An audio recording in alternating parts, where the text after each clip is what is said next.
The best stories. I'm going to show you some of the best things going on right now. The best stories are authentic. They are relevant. thought-provoking. Emotional is probably the first The best one for me. stories are humorous, Shareable. They I think are emotional. entertaining. They're unique. I would say relevant. inspiring, Honest. real stories that are Colorful, today. and And just they're funny. emotional. Those are some of the best stories. Hello and welcome into Storyteller live from NAB at the beautiful Blue Wire Studios. We got to give a special shout out to Blue Wire for hosting us. We also have to give a special shout out to our producer, Seth Gillitzer, out in the lobby, producing everything you see behind us, everything you see in front of us, out there from a single laptop using Tagboard producers. So any mess ups on the graphics, Seth is responsible for that. But speaking of a person that knows all about a multi-camera, interactive live stream, let's welcome in our storyteller guest today. It's the Senior Manager of Global Broadcast and Executive Broadcast Producer for Riot Games, Stefan Richardson. Welcome to Storyteller. Thanks, guys. So happy to be here. I thought you were going to say we're welcoming somebody in that knows how to do broadcast mess ups and everything else. So Seth, I got you. If anything happens, I understand, man. It's the way of the world, which is great. But Sky, thanks for having us. Yeah, We're really you know, glad to when be you've been in production long enough, you're bound to have a few, right? We'll get into some in a bit. I've got some good ones loaded up for you for sure. The way we're going to start this, after bringing up this epic graphic, by the way, which incredible photo you have there. That's a story for another day, maybe. Yeah, well, we can save that one. It's one I'm going to keep for 15 years. When I'm 60, I'm still going to be using this. So yeah, it makes you look forever young too, which is good for that. The way we start the show every time is what the best stories are. So in your opinion, what do you think are three things that are at the DNA of all the best stories? All the best stories. I actually have a small acronym, and it's ICK. And you would never think that ICK would be good storytelling, right? It's but what we try and teach at Riot and what I've kind of picked up throughout my career, three big things that make up the element of a great story. The first one for us is always intentionality. Why are we doing something? If you can't define what you're trying to accomplish within the story that you're setting out to tell, you're already lost. You don't have an end point. There's no way to tell if you've hit it at the end of the day. I'm really hard on our producers at Riot. They come up with a lot of really great ideas all the time, and I'm like, why? And they're like, because it's fun. I'm like, that's not a good enough reason. It's fun, but what are we trying to do in that situation, right? So first one's always intentionality for me. The second one is always connection. I heard a lot of the words that you often hear with great stories in your intro there of inspirational or emotional or whatever it is. We kind of sum up all of those in connection. Once you figure out the why, how are you making people care? If nobody cares about the subject or the story you're telling, it's a tree falls in the forest, right? You weren't able to establish that connection. There's no empathy between your listener and your storyteller. And at that point in time, you don't have anything, right? And then the last one is always context. If you can drill intentionality and you can drill connection, context, where does it sit? Oftentimes you forget about hey, this thing's usually not in a vacuum. It's part of a run of show somewhere. Is this, after a big intro, is it designed to get hype? Is it bringing something down at the end of the day? Where does that story live? Is it just out on socials? Is it a part of a major broadcast? Where it goes and the context around why you're telling that story is the end point of how to drill something home. I love that. That's the ick right there, right? Yeah, the ick. So when you have the intentionality, the connection, and the context, you then get the end result, which we're going to bring up a video now and play it back from a very popular streamer named Ludwig when you guys nailed what the best stories are. Let's have a listen to that video now. I'm a simple man. I did not like the game of League of Legends until I watched Arcane, and I was not a fan of League of Legends esports until I watched this video.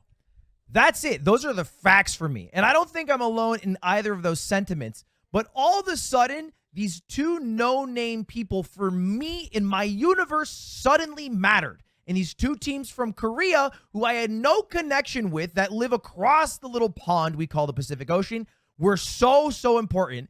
And I instantly was Deft-pilled. I wanted Deft to win in his final dance, to thrive and succeed. So give us context there. What's going on and why was that so powerful for you guys? Well, what he's talking about is for Worlds 2022, the storyline played out where Deft is this player from Korea. He's never had any major success. They were in the play-in tournament. No play-in team had ever made it to the League of Legends finals in Worlds ever. So he's on this 10-year run. He gets all the way to the finals, and he's playing Faker, who, even if you don't know League of Legends, you've probably heard of Faker, right? And it's this ultimate matchup, right? So that's the context around what he's speaking about. And the piece that he's particularly talking about was a piece that we did with our partners, Good Boy Productions, who are incredible storytellers. They're great. Yeah, yes. they're really, really excellent. And they came up with a trope that managed to tell the story of Deft versus Faker, took it all the way back to when they actually used to be in high school together. They got photos of them from when they were back in high school. And they put together a piece that had all of those things that we were talking about in terms of making sure that you're hitting on all those different notes. And people cared. I had the head of BD call us up after it aired, and he goes, my wife knows nothing about League of Legends. She's like, I am invested in this game now because of that 5-minute piece that goes there.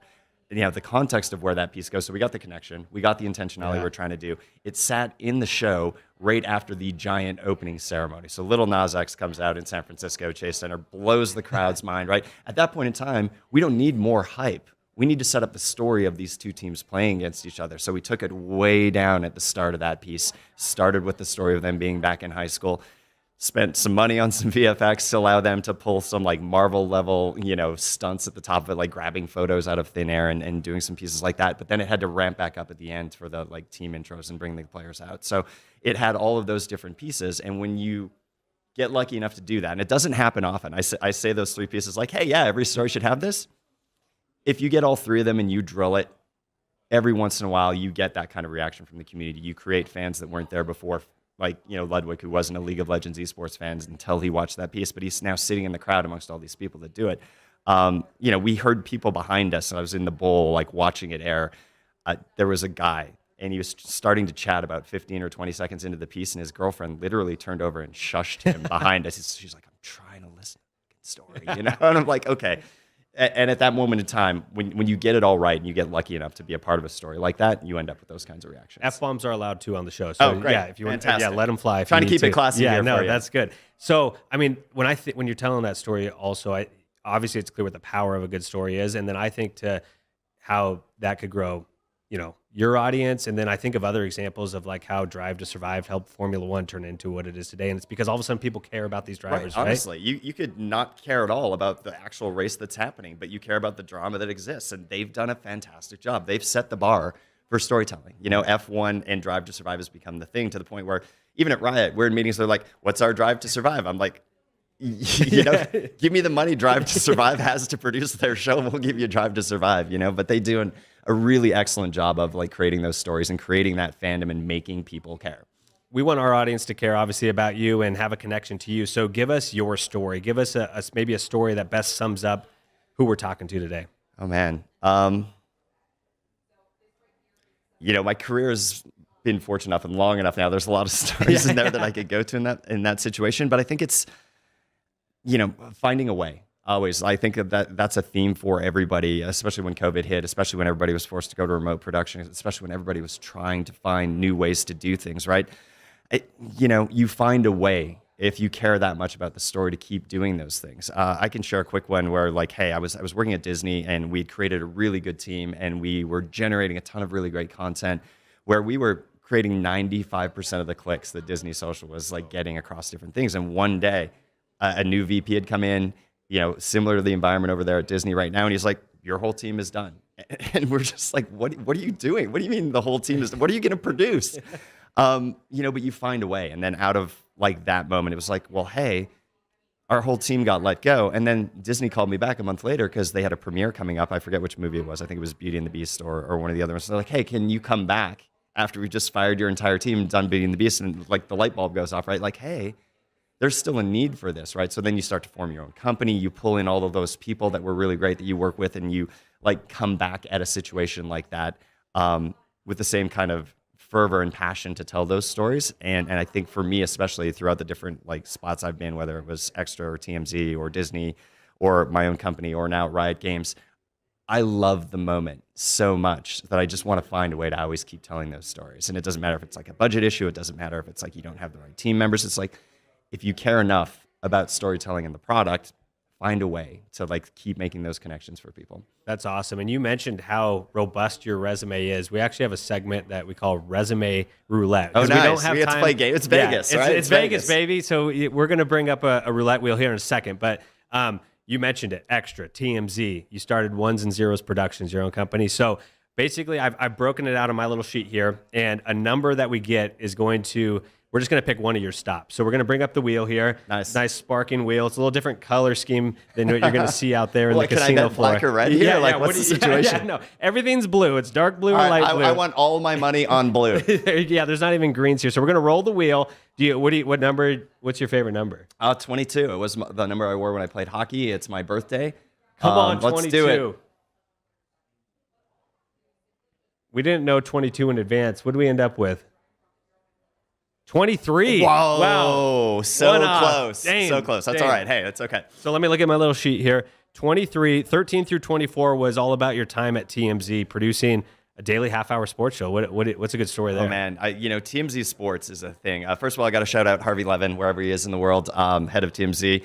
The guy's a dynamo. He was a lawyer. He got into entertainment. He knows more people than anybody, I think, in the world. Like, he knows everyone in Hollywood that's ever existed, right? Working for Harvey, however, is also its own animal. Like, you would get calls at 3 o'clock or 4 o'clock in the morning saying, so-and-so did this outside of, X club in Hollywood. I need you to come in right now. I'm like, my gosh. Okay, all right, let's go in. Let's do this thing. And working in that kind of high pressure environment prepares you for any issues that you've got anywhere else in the world. So I spent a couple of years there working with Harvey. I knew him from my time at Extra. He used to do a show called Celebrity Justice over there, which was the front runner to TMZ, right? And they was in the same building with Extra. We had to actually move TMZ out of the Extra building. It was Telepictures was the head company there, because stars on the red carpet stopped talking to Extra because they knew we were affiliated with TMZ, and they were just like, nope, this isn't going to happen, right? So they spun it off. They put it in a different location, and I went and worked for a couple of years with Harvey there, to the point where then I was just like, I can't anymore. Like, Harvey, I love you. I understand what you built here is great. The work-life balance is a place where I can't have my phone be on all the time for a Harvey Levin phone call at 3 a.m. because the guy doesn't sleep. He doesn't stop. He's a machine, right? So I'd say the best part of working at TMZ is you're ready for anything. It doesn't matter. We show up at production. You've all been in production. Whatever can go wrong is absolutely going to go wrong. No question. So it's, how can you stay calm? What's the best solution? How do we get to it? And I think that's what I love about it the most is even the days where everything goes wrong and the shit hits the fan. That's the day you're going to have the great story that you can come on Storytellers and then tell. When everything goes right, you don't learn anything. No. And it's no fun. You gotta get to those moments where Seth in the back is like, yeah, we need some chaos today. Is Seth sweating out there? Yeah, turn the lights off in here or something. We'll have a great story. But I think that's the lesson from TMZ still. For sure. That's such a good story and point that you make too, because that set a bar, because it's not like you're doing 9 to 5 now. Nope. You're still doing crazy productions every day of the week. And so our next segment's called #Production Life, which you know very well about. You've been living it. And I want you now referencing kind of more your time with Riot Games last few years, been there 3 years, I believe. Yep. I'm sure you have hundreds of stories, but what's a story that comes to mind when it just paints a picture for people of what it truly is like to be in a control room or to be on a production? Yeah, there's a couple. I'll start with a really funny one, and then we'll get in control room production. The things that have happened at Riot Games are amazing. We actually have a bingo card, and I can't reveal all the stuff with the bingo card because none of it's all fit for air, of stuff that has happened to Riot Productions, right? A couple of really easy ones where it lost a production because the shark ate the transatlantic connector cable, for the high-speed line. Yep, shark literally ate the cable. We had one where the League of Legends desks, you remember in the Suez Canal, the boat got blocked in the Suez Canal? Yeah, right. The League of Legends desks for a major global championship were on their way to that championship. They were on the boat. Literally, they called me. They're like, you're not going to believe this one. It's bingo card worthy. I'm like, what do you got? They're like, the league desks are on the boat in the Suez Canal. I'm like, the one that's stuck? No. Yep, the one that's stuck. Are we getting them off of the boat? No. We'll probably never see those desks again. Great. So, things like that are really fun. But in terms of, the true broadcast section and being a part of those pieces, there's nothing like a crew when it comes together in those moments. You see all the pretty photos of 100 screens and you've got everybody in those places. But shout out to Joe Hood and Zach Johnson and Kelly Jo Claxton, all the people that are in there with us in those places. There's nothing like a team moment where you work 8 hours on a show just to get it ready, and then it's a 16-hour broadcast or whatever it has to be, and you're there for an entire month with that team and you ace it at the end of it. Those are the great moments. But again, it's about being ready for anything that happens at any point in time. We lost all power. We were just down in Brazil. We walked in Saturday morning for a show that was supposed to start 2 hours later. All the screens were dark. Everything was blank. Nothing was going. the confetti guys had rolled over a cable from the generator into the building in Brazil and snapped it inside the cable and took out the entire production. So it's like backup generators. What do we have? What's down? And it's knowing that the people around you can keep their level head and tell great stories and not care what's happening around them at that point in time. Dang, that is, I mean, bingo, right? Bingo, yeah, bingo. Hey, what is it today? You know? Yeah, that is out of control. How ironic, too, that confetti, this big celebratory thing, they're just breaking the whole production. And the worst part was they broke it inside the sheath of the cable. So you guys know that like the big power cables, like the end of it where you connect it, right? But like all the wires are running up to that point. It looked fine on the outside. So we couldn't triage like what the problem was. Like, why isn't any of this stuff working? The cable had snapped inside the like actual sheath that was down from the connector point. So dang, that's not like a Christmas light situation where you have to go each step of the way. Oh, really? Yeah. Each step of the way. The engineers were like, nope. No. We're just sitting in the control room like this, looking around. Our remote production facility in Dublin's like, hey, you guys are going to send a signal anytime soon? We're like, I don't know. Maybe when we get to it, they're like, well, we're on the air in like 45 minutes. I'm like, yeah, we know. At that point in time, you're just coming up with secondary issues and what can you do? And like, do we need to plug somebody's phone in and like go out on the floor and shoot or do whatever you have to, right? Did you guys hit air? Yeah, we did.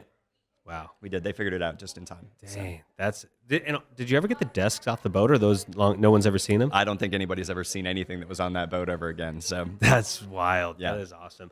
All right, our next segment is called Rejoice We Have Tagboard. An anchor on MLB Network actually said these words. That's why we came up with the segment. They said, Rejoice we have Tagboard. So that's the name of the segment. And on the Riot Productions, you guys use Tagboard to bring in Twitter polling, real-time social content as well. So take me through what role does real-time social and polling play in your productions? Now, first of all, I want to say a big thank you to everybody at Tagboard, everybody that's listening. We and production partners of mine have been using Tagboard since like probably more than a decade. Before I even got to Riot, a company in Burbank called BC Live, I used to do a ton of work with them, and they were my initial introduction to Tagboard. And I tell everybody this now. I never want to go into a show without Tag, because when things go wrong, you can always go social, right? That it's the safety net that exists for us on so many different productions that we use. And for Riot Games in particular, it's allowed us to connect to our fans and our players that are out there, have them be a part of the show, give them some interactivity in that space, right? So especially, we've leaned into it heavily on Valorant, where, we have a Tagboard social media producer that's just hunting the best stuff that you guys are providing for us, and it allows the fans to always, know that their tweets are going to make it on there, know that their polling numbers are going to matter, and it gives a flavor to the show. And the speed at which we can put that stuff on the air really matters. It allows us to bring context to even the breaks after a match. Like within 2 minutes after a match ends, we go to that break, we're running Tagboard along, our countdown with our music and everything else, and people are talking about the match that just happened. It allows that story to keep going. So the connection to players and fans is huge. The speed that it operates at allows us to do a lot of different pieces there. And it's really driven Valorant's viewership in ways that, we didn't really expect. So, it's the snuggly blanket for me as a producer. Like, hey, if something goes, hey, just, I yell in the back at our producer's name is Michael Ullman. I'm like, Ullman, what do you got on Tag? He's like, let me work on it. I'm like, I need 4 things about this subject. He's like, yeah, give me 2 minutes. It's fine, And it gives you that safety net of like, if everything else goes wrong, we can still talk to the fans. You talk about the connection too. I don't know if you've seen it. One of my favorite things is to see somebody get their post on air, and then you go to their channel and you see they've reacted to it, or like, oh my gosh, and that creates a viewer for life, doesn't it?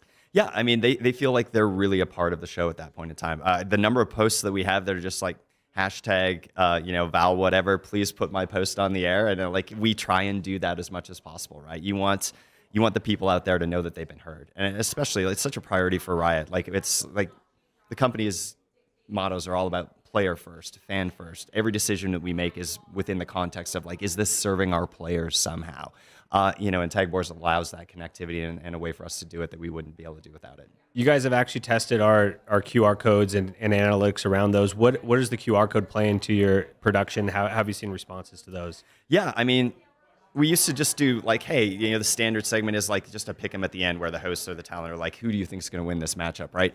Well, now it's, who do you think the MVP is going to be with a QR code, and the fans are allowed to take part in those kinds of responses, right? And we have a lot of fun like with some of the things that we come up with on the air to do those pieces. But instead of it just being the show, and this is all you've got, the show is now, everybody who's watching, right? And they can all participate in that space. And of course, from a business development standpoint, that team loves it, right? It allows us to track things. It allows them to offer like that kind of element out to sponsors. Like, hey, we can get you really good numbers back. We can show you how many people are scanning this QR code. We can keep track of all that information. So it's not just throwing darts, right? Yeah. And then we can see like, hey, what have fans reacted to? How have they been using that QR code when we throw it on the air? How have our players and fans been working with it? And that allows us to tailor the show to do it better next time. Oh, that's so sweet. You're so big on interactive. What's the next step for you all, or what do you hope is the next step? I wish I could talk about what I know the next step is. Oh, for you Riot, already know it's the. Yeah, we know some of the next step there. It's not ready for prime time yet, so it'll be down the road in the future. But like, there's some basics, right? It's not enough to just show up and watch a show anymore, right? It's whether you look at what Epic Gaming is doing with like their watch parties, they do a really great job in their metaverse of like bringing everybody in. So digital ticket is certainly going to be a thing of the future in terms of how you create those spaces and those moments for the fans to get in there and share those stories with each other. That, hey, say you can't fly to San Francisco for Worlds, right? But you can hang out in like a virtual stadium with a bunch of your buddies. That's happening. I think customization is the other side of that. Besides like making it experiential, allowing people to choose what they want to watch, I think is the future of those things, right? We have a conundrum all the time in terms of producing our show. What do we put in your heads-up display for a game, right? How much information is there? How many stats should we run? There are pros that watch our game that like don't want any clutter on the screen, right? And there are like new fans that would like a pop-up video version of League of Legends, like when a champion does something, tell me what that is, because I have no idea, and the barrier to entry is high without those pieces of information. So I think being able to customize different versions of your streams based on what the viewer wants to choose is a place that everybody's going to get to in the next couple of years. That's incredible. I'm seeing that across industry too, where you see a hockey game and then you see the hockey game that's animated characters, right? That was great. The NHL did that. I loved it because the characters reminded me of playing like EA Sports NHL like 97 back in the day. And I was like, did you see the shoving match? Yes. Okay, so it was a shoving match. Anybody that didn't see it, go check it out. The NHL did this really cool thing where they animated the play live as it was happening. Incredible. So you had like little caricatures of the NHL players, and they got in like a mini scrum and fight in front of the net, and on all the animated part showed was like all these players in a big pile, and it reminded me of like 4-year-olds and 5-year-olds playing hockey because they all just chased the puck together in like a big beehive. The beehive going around. Yeah, exactly. Absolutely. And I was like, oh my God, there's Panarin in a beehive playing for the Rangers, and it was a great moment. But like any kind of like alt views and like how do you speak to different levels of fandom are going to be a big part of the future for sure. Without revealing too many secrets, we're going to go into the production playbook, which is going to let you reveal a little bit of your trade secrets and some of your expertise. And I want to dive into this because, by the way, congrats on another Emmy nomination for Best Esports Broadcast. I don't know if that's the official title of it. I think so. Yeah, we're up against ourselves, which is always a great feeling, right? It's League is up against Val. There's a bunch of side bets going on in Riot already between the two shows, and everyone's leaning League, and I'm like, don't discount Valorant. I've seen the Emmy rules for both of those shows, and hey, we're happy to be nominated. It's a real honor, and we'll see what happens. And League is defending champs, right? Is that right? Riot, we didn't win last year. Oh, you didn't? No, I don't know why I thought I saw that. I there was some bitterness, and now you got two noms. I would get into it. Yeah, exactly. So, yeah. It's called stuffing the ballot box. Yeah, there you go. Yeah, do whatever you can. Oh, I love it. So let's get into the playbook. And you are a traveling production, and we have a cool waterfall display that'll show just all the different places that you have been around the globe. But as a traveling production, I want to know, like, what's it take to pull that off? There you go. We can see it. Look at it all over the place. Oh, I'm really glad you got this one. The slow-mo. The slow-mo. Yeah, that's Scooter Gang. Yeah. It's sweet, isn't it? Yep. I mean, guys, two-part question. Which one of these is the most memorable stop? And then how do you do all these global productions and have success with it? Seems like a lot of logistics. Yeah. Okay. So first up, favorite spot.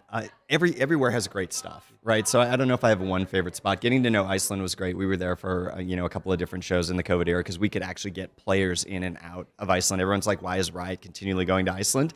We could work with our government to get players visas and travel them in when the rest of the world was shut down. So getting to know Reykjavik was really great.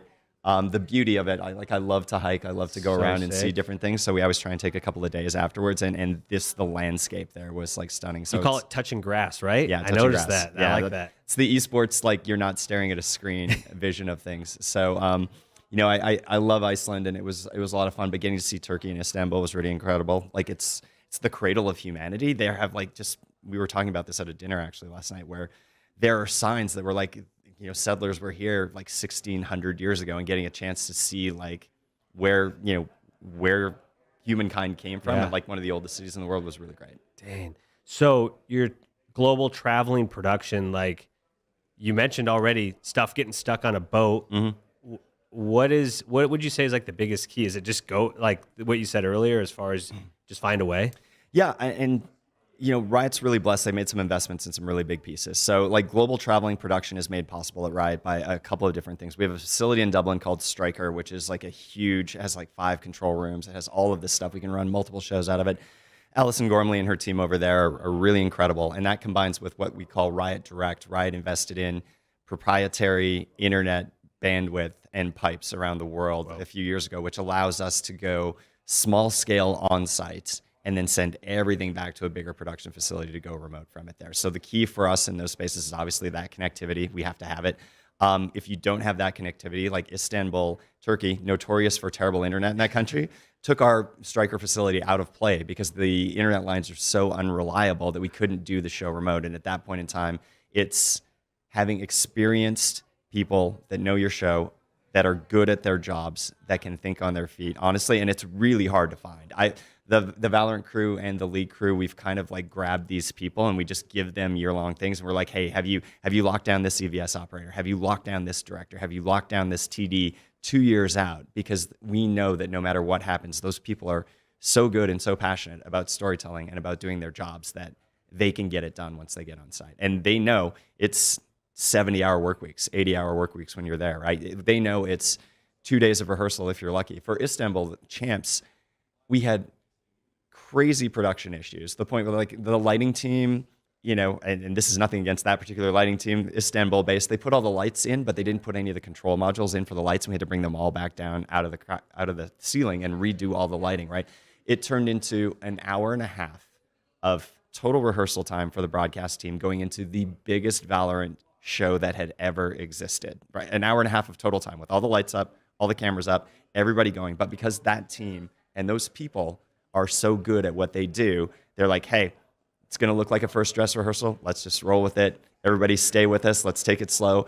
And the first day of Champions goes off and nobody can tell, right? And it's one of those things where like, I'm then in meetings with my bosses coming back to Riot. They're like, hey, show worked great today. And I was like, if only you knew. We got it. Yeah, exactly. No problem, right? And you want to look capable, so you don't want to talk about all of the things that go wrong in those different spaces. But it's people at the end of the day and their stories and their passion for telling great stories that allow you to pull off stuff like this. That's incredible. I was going to say, you look young, you look great. No one would know you've been in production for this long, but it's because you have a team you trust. It takes a little stress off of it. Yeah, I think so. Fortunately, I think growing up in Canada, kept my skin well. But I feel like, and certain people in the room will probably back this up. I feel like I've aged like 2 or 3 years in the last, I've aged 10 years in the last 2 or 3 at Riot. Riot years are like dog years. But hey, I wouldn't trade it for anything. The great part about it is it's different every day. And that's why I love even the bugs that show up, because you never know when you show up on set or with your people or with your truck what the adventure is going to be that day, and it becomes its own story. Wow. Well, we are going to take a little trip in our time machine here on Storyteller. It's called the Timeline Time Machine, and we're going to take it back, and we talked hockey a little bit. You mentioned you played back in the day, so we actually found a really cool post on your Twitter timeline of you drinking out of a mini Stanley Cup. Oh boy, Cup. you guys really went for it. We went for it. Look at that. Champion. That's got to be a good life moment. What's the story really here? Fun. Story here is I played in the same men's league team in Los Angeles for I think like 10 or 12 years. Speaking of stories, it was started by 2 guys that didn't know anybody else, and they didn't have anybody on their team, so they called the team the Strangers, and then they got Rangers jerseys. They just say Strangers on them. We've had they keep track. Actually, there have been 130 plus players that have played for that team over its like 12-year history, and we had a couple of really bad years, like where we were like borderline being like relegated into like a lower division, and like this last year it all came together, and we hadn't won a championship I don't think in like 4 or 5 years. So this was just pretty recent, and it is a great bunch of guys. And again, it's like the stories that are told in that dressing room of all of us old men reliving our glory years, like every week are why I go. It's the connection to those people and how much fun we have together. The game is one thing, but I'm there to, hang out with my friends, get a chance to hear these stories you haven't heard before, figure out what adventure somebody's just been on. And it's just a great place for sharing. And now you're not strangers anymore. Everyone. No, hey, it's like we know all those people, right? Now, did everyone get to spend a day with the mini Stanley Cup? Mini Stanley Cup, yeah, we passed around just like anything else, right? We were actually disappointed. The one that we won 5 years ago was an actual life-size replica of the Stanley Cup. And when they brought this one out a couple of weeks ago, it was like this big. And we're like, okay, let's just have fun with it anyway. It's great. I love that. That's good. All right, our final segment now. It's the storyteller shout out. So, Steph, we want you to, you and your teammates and everyone in this industry, there's so many people that kind of work in the dark, right? Behind the scenes. They don't get the shine all the time. So shout out somebody that deserves some love, deserves some shine, that does epic work and is a badass storyteller. Oh, man. I'm going to go to a couple really fast and we'll talk about it. Like Brett Collins, BC Live, unbelievable storyteller, one of the best I've ever seen. Joe Hood, the director of most of our Valorant Global shows. He knows stories like anybody else. Sam Chamison, who's my right hand at Riot, he knows League of Legends better than anybody. Tyler Erzberger, used to be known as the Esports writer. We're lucky enough to have him at Riot now. He is a fantastic storyteller. Our marketing team for us, Carrie Dunn leads an unbelievable team. All the really high-end pieces, the music videos, that's her team, and she's really incredible at who do we want this year? She's like, well, we're going to get Lil Nas X. I'm like, how are you going to make a story out of Lil Nas X for League? And they did an incredible job of it, So, and there's other storytellers as well. I'm going to shout out somebody in the room. Taylor Anderson is a great storyteller in terms of how she has built sets in the past and how she's created environments for people. So it's all of those pieces, right? You got to have incredible set building. You have to have really good camera operators that know how to shoot things. And then your director at the end of the day is your last line of defense in that spot. It's great. I can't forget Zach Johnson either. He's grinding. He's somebody that's been a part of teams that I've put together for a long time, and he's the live producer on Valorant, and the amount of learning and growth that he's shown over the last couple of years has been really incredible. That's awesome. Well, I appreciate all the shout outs, and I appreciate you for coming on Storyteller today and epic stories all the way, hitting bingo cards and talking to us about the ick. It's good stuff. And so, Steph, we appreciate you coming on today. Hey, thanks for having us. And like I said, big shout out to Tagboard. Like I said, my production security blanket, I won't go anywhere without it. So thanks for having us. Right on. And that'll do it for another episode of Storyteller.